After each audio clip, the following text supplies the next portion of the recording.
Hello friends, నేను మీ last చేయండి. ముందుగా మన ఛానల్ సబ్స్క్రైబ్ చేసుకోకపోతే సబ్స్క్రైబ్ చేసుకోండి.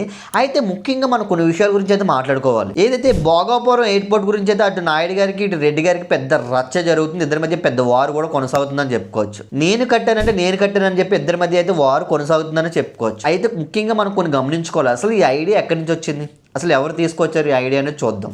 ముఖ్యంగా చూసుకుంటే భోగాపురం ఎయిర్పోర్ట్ అనేది ఉత్తరాంధ్రుల కళ అని చెప్పుకోవచ్చు. మనం ముఖ్యంగా చూసుకుంటే వైజాగ్లో ఉన్న ఎయిర్పోర్ట్ చాలా చిన్నది. ఇప్పుడు ఏంటంటే అంతర్జాతీయ విమానాశ్రయం అనేది చాలా ముఖ్యం, పెద్దది కావాలి కదా మనకు కూడా. భోగాపురంలో ఎయిర్పోర్ట్ నిర్మించాలనే ఐడియా ఎవరికి వచ్చిందని చూద్దాం. అయితే 2014, 2019లో అప్పుడు సీఎం ఎవరు, నారా చంద్రబాబు నాయుడు గారు. అయితే ఆయన అనుకున్నాడట, ఏదైతే వైజాగ్లో ఉన్న ఎయిర్పోర్ట్ చిన్నది, దానికంటే కొంచెం పెద్దది కట్టాలి, అంతర్జాతీయ విమానాశ్రయం కట్టాలని చెప్పి ఆయనకు ఒక ఆలోచన వచ్చిందంట. ఎందుకంటే అది అవసరం కూడా మనకి. మొత్తం మీద కొంతమంది పెద్దలతో మాట్లాడి భోగాపురం ఫిక్స్ చేశారంట. ఎప్పుడు 2015లో చేశారట. అయితే ఈ భోగాపురం ఎయిర్పోర్ట్ కూడా ఆయనే శంకుస్థాపన చేశారని తెలుస్తుంది.